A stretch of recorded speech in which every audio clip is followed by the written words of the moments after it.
Tēnā koutou katoa. This is By Lunchtime. I'm Toby Manhire. It's Friday the 31st of October, a rogue Friday podcast from your friends at By Lunchtime, who include today Annabelle Mather. Kia ora. Ben Thomas. Hello. Kia ora. And Te Ahe Butler, back in the seat after travelling the high seas. Kia ora. Welcome. A couple of pieces of administration to attend to. One, the podcast awards are open, and there's something which I believe is called the Listener's Choice Award. So if you just go to the New Zealand Podcast Awards page, click on the Listener's Choice, and if you want to, you can vote for your friendly local pop podcast, By Lunchtime. If you don't like us, you can vote for any other podcast.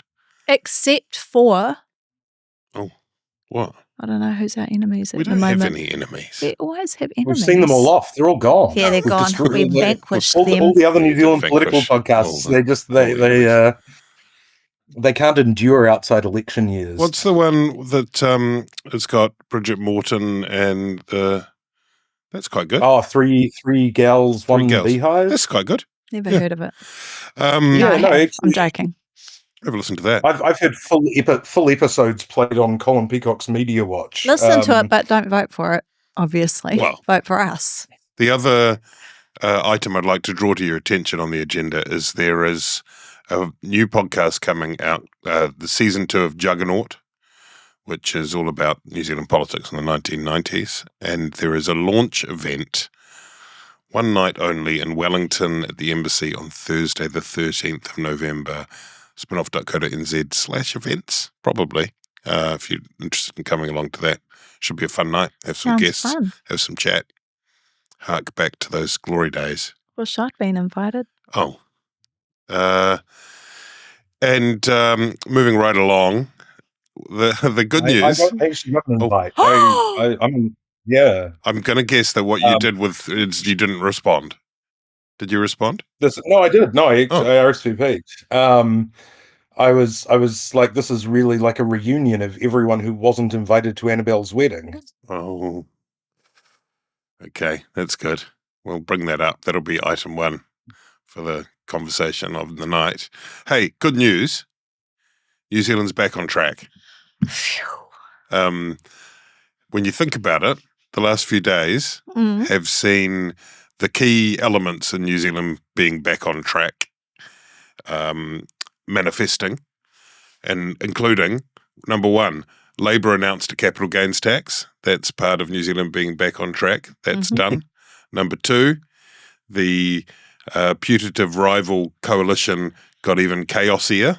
It continues to self-immolate. So that's number 2. And number 3, Christopher Luxon was beatified by Donald Trump in South Korea just yesterday. Did you see that? Wonderful. They talked about golf. They talked about hair, and somehow Christopher Luxon intimated his dissatisfaction with tariffs, and that seems to me likely to turn the corner on the economy. So we're back on track. Amazing. It's good news. Right on time for Christmas. The first photo I saw of the Trump-Luxon summit was them side by side, Trump doing the thumbs up and Luxon grinning. And initially I thought that it was, some sort of grokkified fake, because Luxon was almost sort of level with Trump, who's got to be about, 6'3", 6'4", or something. And it was almost like, like when you're in high school and your friend gets a girlfriend for the first time, and suddenly you're like, oh my God, I never knew he was taller than me. Because, suddenly he's standing up straight and, confident. And it only took like meeting Donald Trump on the world stage to do that for Christopher Luxon. Yeah, it's incredible. The first photo I saw, which was posted by the New Zealand Prime Minister, had the president in profile gazing adoringly, seemingly, at Christopher Luxon's pate, at his head. And it was sort of glowing, and it immediately made me think, I know what Donald Trump's thinking here as he beamed. He's thinking of that time he was in Riyadh, I think it was, and Saudi Arabia. Remember when they all had their hands on that glowing orb? He was having an intense moment of deja vu. And he was, can I reach, is it okay to reach out and touch? And maybe he could also see his face reflecting off Luxon's head as well. I think so too, I think he could. Yeah. He was having a wee, It's a beautiful thing. The hair was a big item of discussion. Yes. Initially, I thought, when I first heard the audio clip of it, I thought, is this a diplomatic disaster? Christopher Luxon has cut in on Donald Trump speaking in order to make his gag about being bald. But the preemptive strike worked. From all reports, Trump was very charmed by the whole thing. And in that respect, I would say that this is definitely an individual win for Christopher Luxon, and not the coalition government, as New Zealand First would have it. Because I think if Winston had shown up with his sort of OECD top 30% hair, it would have been an entirely different matter. That would have, I think, made it much more sort of confrontational. There is definitely a difference in arriving, mentioning hair, and not having any of it in the company of the most powerful man in the world. And it's for those who haven't been paying close attention, what Ben Thomas is referring to is one of the great categories of contemporary media coverage, the since deleted tweet category, in which Christopher Luxon had posted, "I've just done a deal with Southeast Asian nations that will help our economy at home," when he was in Malaysia, and then Winston somewhere in Scandinavia. In the middle of the night, logs on and does a quote tweet saying "we," corrects the I to "we," and then the tweet has since disappeared. Who does he think he is? This is the foreign minister doing this to the prime, but everyone thinks it's kind of quite nice. Like there's no, I don't know what the universe we live in now. And it was just a little bit of a jab, and it's all fine. We move on. Relax, eh? Wow. Just relax. Yeah. But no, I think it's very underrated, Luxon's ability to make people comfortable, which is both in the coalition, where he will really put up with a lot of sort of metaphorical bald jokes from David Seymour and Winston Peters. And that is definitely something that I think he brings to the table, a sort of preternatural patience with this kind of thing. He's entering his bald king era, I feel. Yes. Seriously, though, on the Trump summit, as you put it, Ben, can't hurt, can it? I mean... Well, this is the great question that I've been grappling with. If Trump loves you, is that a good thing or a bad thing? Well, there are many world leaders who have had much worse experiences in encountering Trump. Indeed. There was no dressing down. There was some good old-fashioned, bollocking, bants, and we move on. I mean, I'm not sure whether or not Trump's scurried away and said, "Let's cut the tariff on New Zealand steel and agriculture," but still, it's something. What do you think the geopolitical implications of this encounter are, Ben? Look, it's always very hard to say. Just like I thought the meeting itself could go any number of ways, given the two personalities involved. So too could the enduring and flowering relationship, which is to say that very, very, very close friends of the United States have not necessarily been treated well by this administration. Could we secure a Trump golf visit as he was invited by the Prime Minister, and then could that be followed up with a tweet or an Instagram post? That's the real sort of question. But look, as with all things in the newly assembling geopolitical world order, it's too soon to tell. But I think, you probably have to say hats off revealing a gleaming skull. To Christopher Luxon, for navigating this.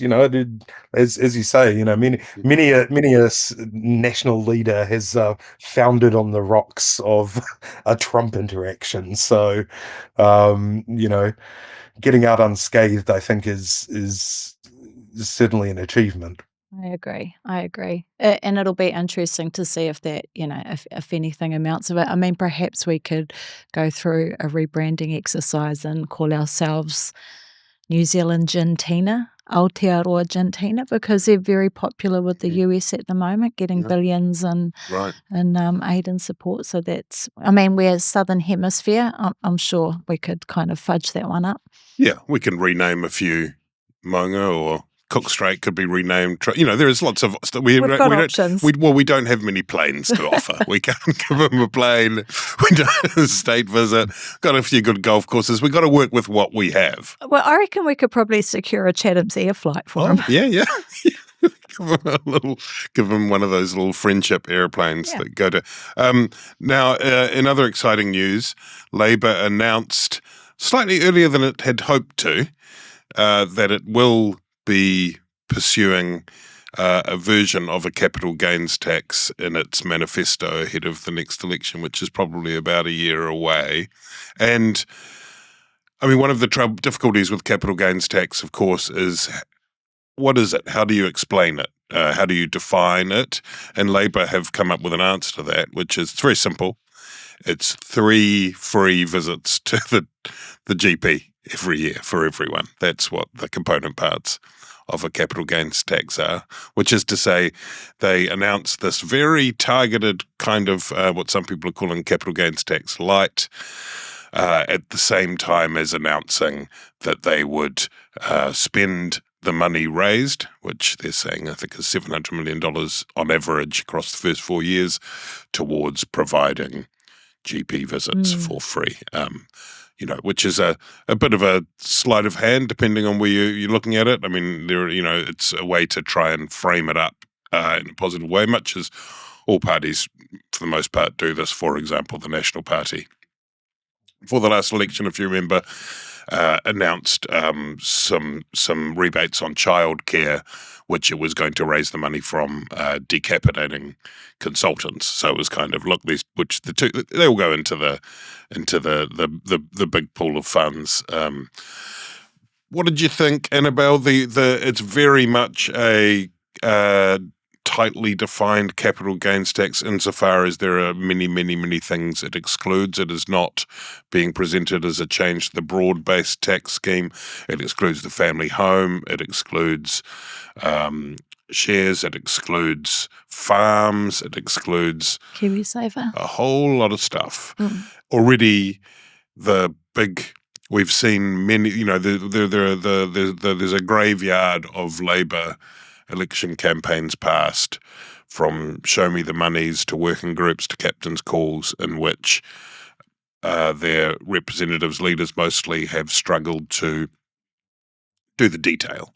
And we've already seen this time around, whether it's on inflation, whether it's on valuation, all sorts of things, a kind of bit of not really sure, basing it on the minority report from the Cullen Tax Working Group some years ago. How do you reckon this has all played out for Labor? I hate that saying, but when it comes to capital gains tax, Labor is very much all hui and no dui. I think it's a very smart approach. I think one of the reasons that people have in the past railed against the idea of a capital gains tax, and those people are becoming more and more of a minority, is that it's the idea that it's this, money grab by the government to go and spend on, wasteful stuff. So I think tying it to 3 GP visits is very smart, giving people a card. It feels like a very tangible kind of concept that they're or agreement that they're entering into with the government. Obviously, there's people who don't believe it goes far enough, and I think there's still a big battle to be held over wealth tax. But I think most people would consider that this is a step in the right direction for Labour. The problem is that when their policies are being leaked to the media before they've had time to prepare their rollout of them, that's a real problem. It is a problem, and it wasn't just that one, was it? It was leaked to RNZ over the weekend, and then it was expedited by Labour in order to be able to announce it on Monday morning, which made it even harder given the big challenge is the part of explaining it. I imagine that the flashcards to make Chris Hipkins, I beg your pardon, learn all the details had barely been printed. And it came on the back of their first policy launch in recent days, in which they forgot to include the $200 million figure in the materials released over the Future Fund. And then there was the announcement, which is kind of linked to this in a way, about funding for GPs, in which Chris Hipkins, for whatever reason, didn't know that it was about to be announced in an article on that day by Aisha Verrill, a New Zealand doctor. So it's sort of, arguably this is the reason why they haven't released any policy, because they're not very good at it. What do you make of all that, Ben? I mean, it's not been perfect, but they've put it out there, and it had to be done in one sense. If it were to be done, it needed to be done now. And then in quick succession, they released another policy yesterday. I can't even remember what it was about.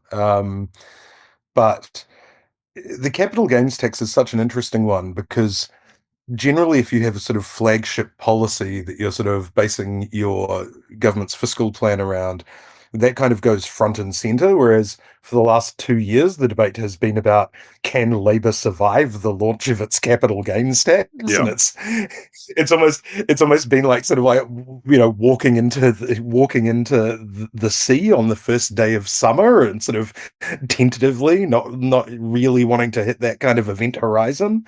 And I think it's honestly probably gone fine. Maybe, not what they would have wanted, but rushing it out, maybe it is better to just sort of suck it up and get it done with. I think you're right, Ben. And I think the other thing too is actually, when you look at the polling around this stuff, most people do support a capital gains tax. It's not the big boogeyman that national and often the media try to position it as. Like, there's been a big change in attitudes over the last sort of 9 years about this issue, I feel. And so, it's better to like rip the Band-Aid off. It's interesting that though, isn't it? Because there is, there's the polling shows that there's support broadly for it. It's in place in most OECD countries. Australia's had it since the 80s, and so on and so forth. And yet Labour decided, and I'm sure they thought very carefully about this, and traversed the earlier years in which they'd come a cropper, and decided not to say out of the traps, New Zealand needs to have a more productive economy, investment in its more productive economy, which did say, but not as its top line. Its top line was GP visits. Nor did it say New Zealand needs a broader tax base in order to address the ticking time bomb of the costs that are involved in servicing superannuation and health, especially, and that's so they're at once. But those are the most powerful, compelling arguments for having a capital gains tax, right? To incentivize investment in different areas, and to have a broader based tax system, so that New Zealand can future-proof it against those challenges that are coming down the slipway. And perhaps those arguments would have been made or highlighted had it not been leaked to the media first. Maybe. I mean, well, look, I take issue with both of those. I think you've misjudged the mood of the public. Not again. And also the detail, and also the detail of Labour's policy. In terms of more efficiently allocating capital for a productive economy, don't need to worry about that. Labour's going to have a future fund. They're going to use use the dividends from state-owned enterprises and mixed ownership model assets to invest in Uber for sausage rolls and I would say GDP growth will probably double within the first year or so. So I think the income side of the equation and the productive investment side of the equation is taken care of. In terms of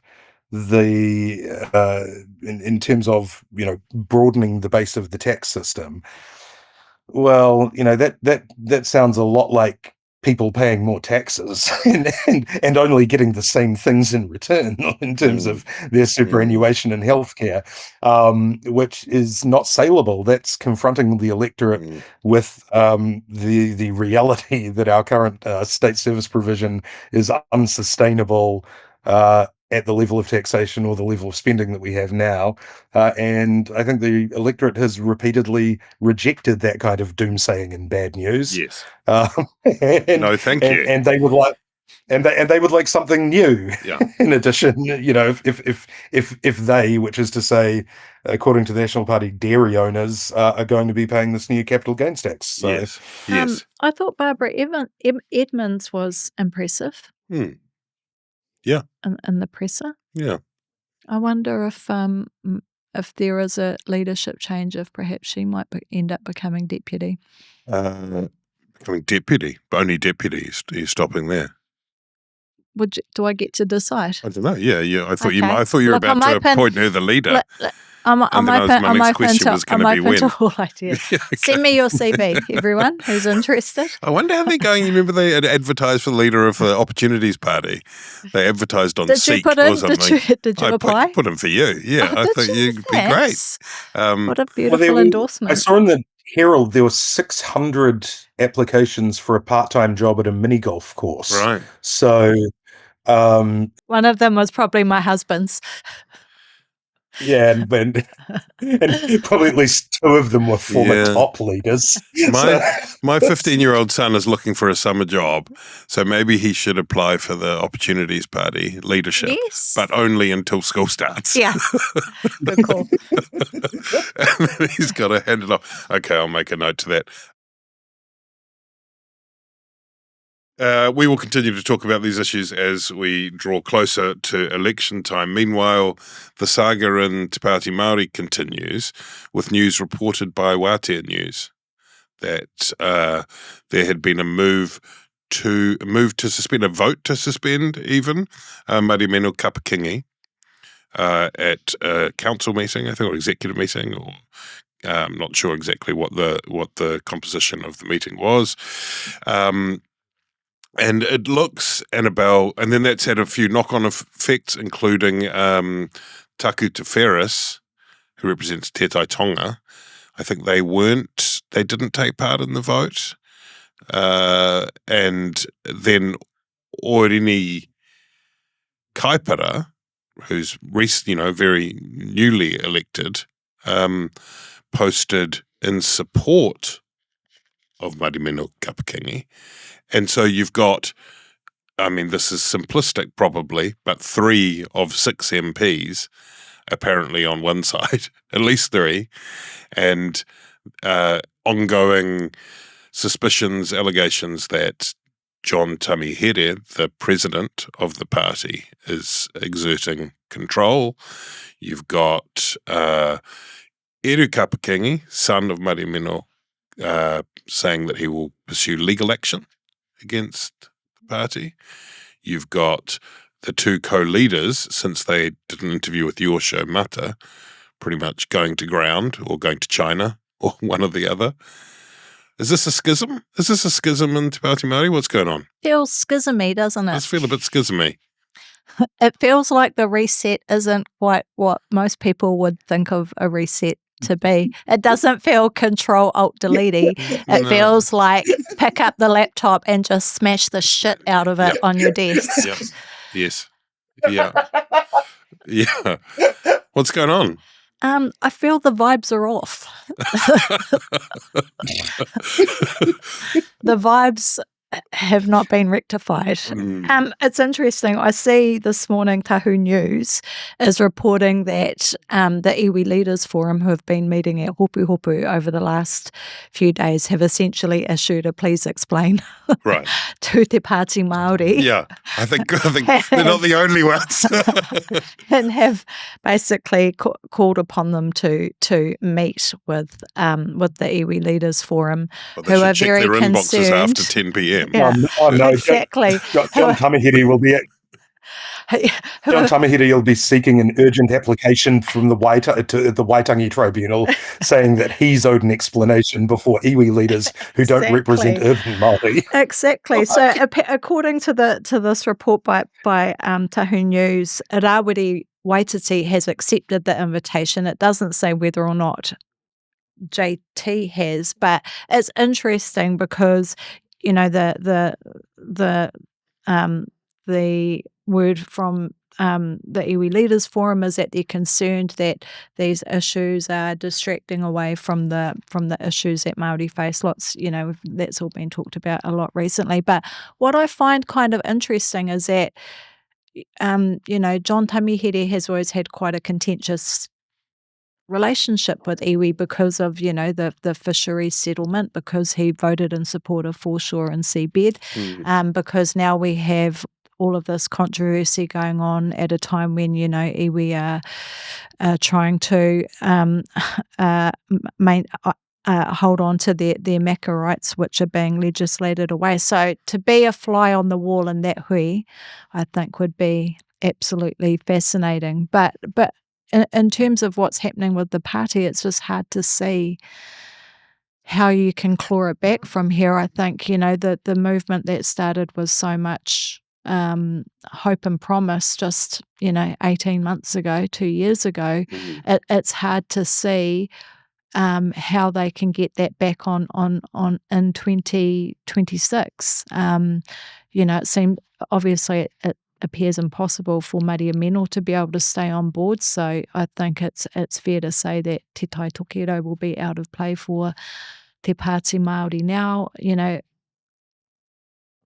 Yeah, I don't know. It's just such a such a mess. And what happens if, assuming the suspension all goes through, is do they attempt a waka jump? Is there there's so many other knock-on effects, yeah, right? and even that's contentious because Wātea was being criticised because they reported what I believe had been shared with them, which is that that all of the electorates except for Te Tai Tokerau perhaps had supported the move to suspend Mariameno, but then others are saying that that's not the case. That that Te Tai Tokerau didn't even get to be at the at that meeting. So there's still, for a party that talks about being unapologetically Māori, I think that a lot of supporters would feel that the way that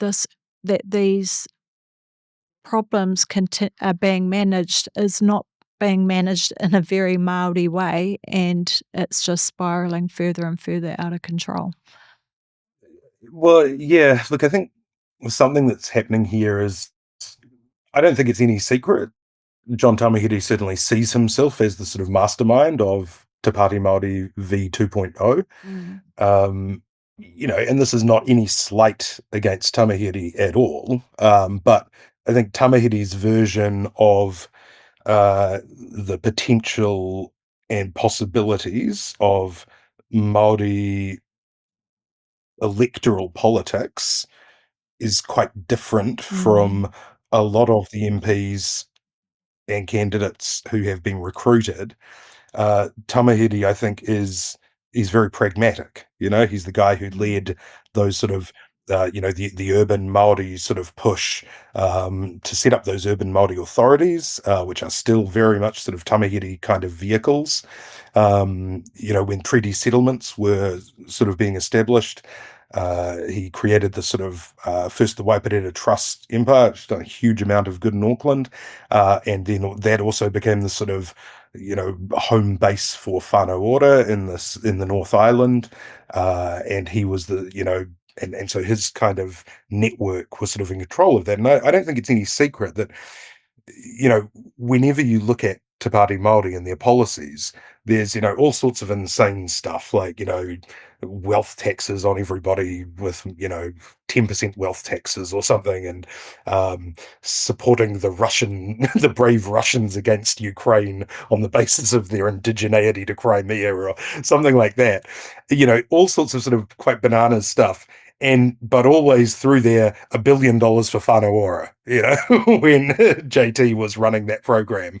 And I don't think, I'm not trying to suggest anything untoward, because I think that Tamahiri certainly sees that kind of social services devolution using the state's money, basically just handing it back. He sees that as, the biggest kind of policy win that you can get.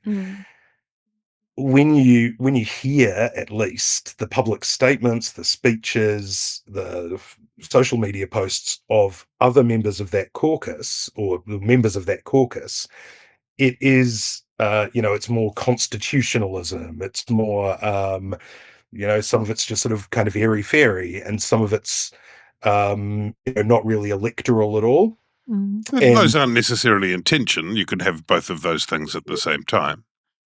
I don't think they are necessarily in tension, but I think that, I don't think it's crazy to speculate that, Tamahiri uses the sort of, or the constitutional stuff, the, separate Māori parliament, all of that kind of thing, the kohanga kids, Takuta, Hana Maipi Clark,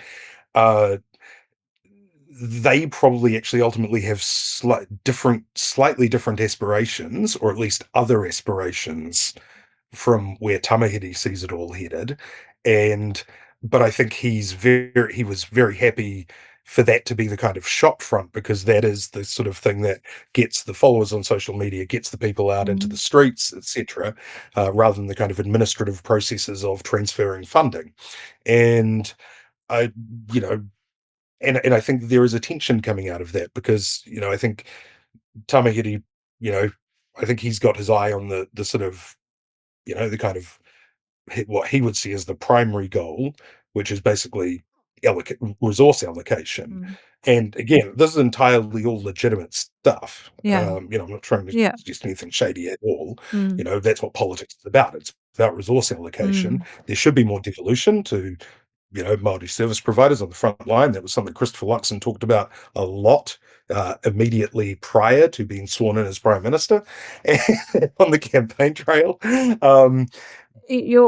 I totally agree with you, and I think, it's such an interesting point, because again, this is where there's tension between what's in John Tamahiri and the urban Māori movement's best interests versus iwi, and that's the Māori commissioning agency for whānau ora, and John Tamahiri has had control of that through Te Poumatakana, and now there's been this shift away where iwi regional groups are in a position now to do that mahi and want to do it, and we've seen the rise of the new models, which obviously he is deeply unhappy about. But from a Te Pāti Māori perspective, that creates all sorts of tensions that makes the movement hard to align, right? Because Te Pāti Māori isn't just the Tāmaki Makaurau, it's Te Tai Tonga, it is it is Hauraki Waikato, it is all of those places where you have post-settlement iwi who are now in a position where they can, they want to run their own social services, not just for their iwi, but for people who live within their rohe. And the reality is, in terms of the urban Māori movement, I would say that Māori who don't know where they whakapapa to, Māori who have absolutely no relationship at all with their iwi, are a pretty rare thing nowadays. Perhaps it's, like before the kind of cultural renaissance that we've experienced over the last 30 years, that may have been more common, but it's less common now. And so, iwi are able to care for their uri who are not necessarily in their rohe. They're still having relationships with them and stuff. So again, Ben, to your point, I think that this is where, as a Māori political movement, there's tensions between, John Tamihere and the positions that he takes and the movement that he represents versus the wider Māori political movement or That's right. interests. And we saw when those whanaora contracts were tendered for the first time, whanaora is very strangely set up. A great program, but very strangely set up in that it was sort of these big pots of money given to essentially 3 companies that I don't even know how they got those in that position to begin with, but how the contracts were originally tendered out, but then they were never put up for tender again until last year. Ben, can I just interrupt you on that point? Because you're right, it's so unusual and it's a fantastic gig, actually, and it really kind of speaks to what made Tariana Turia such a great politician and parliamentarian, that she was able to get that through. And there's the stark difference between the sort of, things were different. She had more leverage, but that's the type of political work she was doing as a parliamentarian versus the current Te Pāti iteration of Te Pāti Māori. Sorry, continue. Yeah, no, that's right. And what was interesting was when those contracts changed. So I think Ngāti Toa around sort of Wellington, bottom of central North Island area, for that commissioning agency role, and when they received those contracts, Te Pāti Māori said, "This is the end of whanaora." They said that the government has destroyed whanaora, which is, of course, not how say Ngāti Toa would conceive of it. Exactly. Yeah.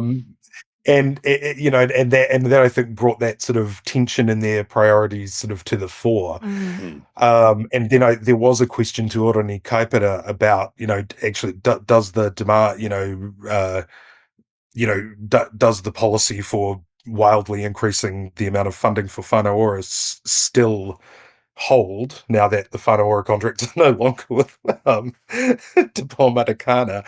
And I think she had to confer with her leaders and then eventually confirmed that it did. But yeah, and I think going back to Dame Tariana and Ta Peter Sharples, who were providing confidence and support to National back in 2008 to 2011, what do you do with your Te Tai Tokerau MPs? They of course faced their own schism from Hone Harawira, who thought they weren't being sufficiently activist, didn't think they were sufficiently oppositional. He certainly represented a constituency of their supporters. But what it meant was, people like Liam Hare, who I think is a great political commentator, he wrote what I think was not a great piece, where he sort of said, these latest ructions won't hurt Te Pāti Māori. Te Pāti Māori gets an easy ride in the media, which I think was probably true in the past more than it is now. And he also said that, their supporters don't care about the same sort of metrics that other party supporters might. They don't mind if the leaders aren't really talking policy. They don't really mind that an interview didn't go well, that sort of thing.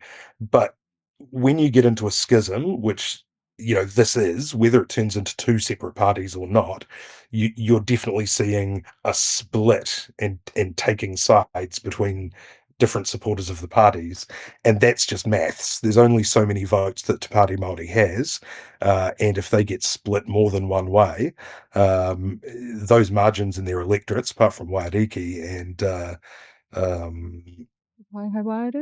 Tai Hauaru, those margins are really shaky, and if you saw the equivalent of a Māori Party mana split now, that would be curtains for the majority of their MPs. And I think earlier, Toby, you were saying this is great news for the country being back on track and the government's conception of But I think it's also great news for Chris Hipkins. Well, that's the argument that Matthew Hooton made this morning, slightly swimming against the tide, where it's been a general wave of commentary that this is terrible for Hipkins in terms of putting together a coalition. But Hooton makes the argument, which perhaps you're echoing there, Ben, that actually this is a great opportunity to say, come home to Te Pāti Labour. Yeah, that's right. The wipeout of Te Pāti Māori would be fantastic for Labour. As it has been in the past. Yeah, those votes have to go somewhere. They're not going to go to New Zealand First or National or ACT. I can see go back to although I think if Mariameno was to stand as an independent, that she would, there's very, very strong support for her in Te Tai Tokedo.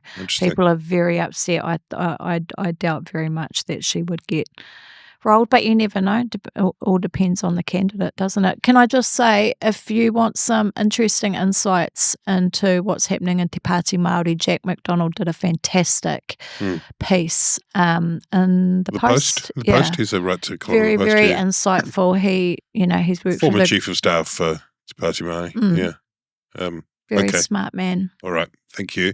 Before we go, a word on Jim Bolger, who died at the age of 90 the other day. 26 years in Parliament, Prime Minister from 1990 through to 1997. Left school at 15 to work on the family farm. Lots of tributes flowing out. I went down to the funeral. Did you? In Paraparumu. It's very powerful. In the Catholic church there, which Jim and Joan had been patrons of for the build. It was great, and a whole bunch of people there, but also a feeling. One of the things I sort of felt moved by was that there were plenty of people there, and it had a certain amount of former prime ministers and that sense of occasion, but it was also. There was a local quality to it. It was the local musical group that play in that church performing. Lots of the kids and the wider family were dressed the way those of us who have kids and have to take them to events like that are dressed. Oh my God, can you put your best black pants on and that'll have to do kind of vibe,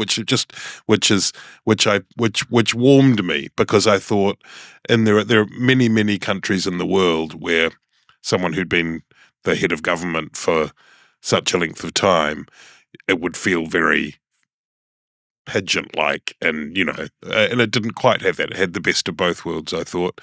Te Aihe and I were lucky enough to spend a couple of hours with Jim and Joan at their home. Beautiful. In June, I think it was. At that point, Jim Bolger's health wasn't great, but he'd had a bit of a pickup after having had a kidney scare the year before, and then he was on four times a day dialysis, but still going. Like everyone I've spoken to and putting together, or many people I've spoken to and putting together the second season of Juggernaut, talks about how they had talked over the period of time, how they had talked to Jim the week before. He'd called them or they'd called him, and he was basically sort of sitting there still all the way to the end, deeply calling engaged. the old, calling people, replying to emails, reading all these books about political history and other things. And there was you saw that reflected at the funeral, where there were a whole lot of people who were there to pay tribute to his legacy and impact politically, but also I think says something about him as a human being. The legacy, of course, includes overseeing the really quite severe economic reforms, social and economic reforms of the early part of the 90s. Tough medicine, as he described it at the time. The treaty settlement process, a kind of watershed time for that, and you could see that in representatives of Ngāi Tahu, Waikato Tainui and other iwi at the funeral. Really Ngā impressive. Waihono I Te Pō Yep. attended, Yes, didn't that's she? right. Yeah, she did. And as well, a bit of a reset in foreign affairs, among other things. I saw Chris Finlayson, your old boss there, Ben, and he was obviously someone else who's been involved in treaty settlements, and looked like he was slightly looking around, hoping that he'd upset too many of the other national MPs in attendance, given he'd in recent days been denouncing the marine coastal area legislation, which we had touched on earlier. What do you make of Bolger's legacy? And there's inescapably, it's a moment that is refracted through the politics of today, and people note the echoes and the dot joining. What did you make of the moment of Bolger's passing? Well, that's right. I mean, you don't really want to get into sort of the crassness of tying in someone's 90 years of life to sort of the headlines of the day. But of course it is, it is pretty inescapable, the sorts of things that were, that Parliament was doing, even the week of the funeral, in terms of restricting access to customary marine title. But in terms of Bolger himself, I first met him about 15 years ago. What struck me then, I think it must have been, 75 or so, 76 maybe, and he was waiting to see Finlayson when I worked in his office. And normally when you meet retired politicians, they'll sort of start off with sort of war stories or just ignore you. Bolger came into my office and walked around looking at news clippings that were pinned to the wall and asking about the details of each issue. And he was extraordinarily sort of industrious and busy and intellectually curious right to the end. I think it was only a few years ago he was enlisted to sort out Carpety's managed retreat sort of process, and floodplains. An incredible capacity for work. I think he had a real calling, sort of sense of duty and service, and yeah, I mean, there's been a lot of reflection on the policies of the 90s, and there will be more in time at the opening of Juggernaut, obviously. But yeah, I think certainly Bolger as a man is somebody who made an incredible contribution, and it is very sad that he's passed. Annabelle? I mean, the 90s were terrible. It's terrible what happened in the 90s. But I think that he's been able to rebuild his legacy since then, and I think he is a wonderful example of how, when New Zealanders have the opportunity to become educated about the history of Aotearoa and the experiences of iwi like Waikato, the injustices suffered by tangata whenua, that, rather than being like racked with guilt or feeling terrible about it, actually what it does is it creates a new hope and a new momentum to create a new and better Aotearoa, where we can right those past wrongs, and where we can create something new and special that is just and fair and creates a better Aotearoa. And I think he was a wonderful, wonderful example and champion of that. And I think his comment, it's a hard thing being an ex-Prime Minister, because you're often called upon to opine, but when you do, people are like, oh my God, shut up. And I think he did a very good job of walking that fine line of speaking out when he felt it was important and giving quite, wise commentary about different issues. I do have one tiny funny little Jim Bolger story, which my friend reminded me of the other day. She's a camera woman, Steph Mohi. We used to work together at Te Pāti Māori, and she reminded me that one time I sent off a very rude and belligerent angry email to someone, and then I got a response saying, I don't think this email was intended for me, Jim Bolger. And I was like, oh my God. Was it meant for your husband, Jim? No, I can't even remember who it was meant for, but it wasn't meant for him. And I went back and I was like, oh my God, I'm so sorry. He's like, no worries, not a problem. Have a good day. Love it. Thanks for that. Thanks for listening. We will return with another podcast in the near future. Ka kite.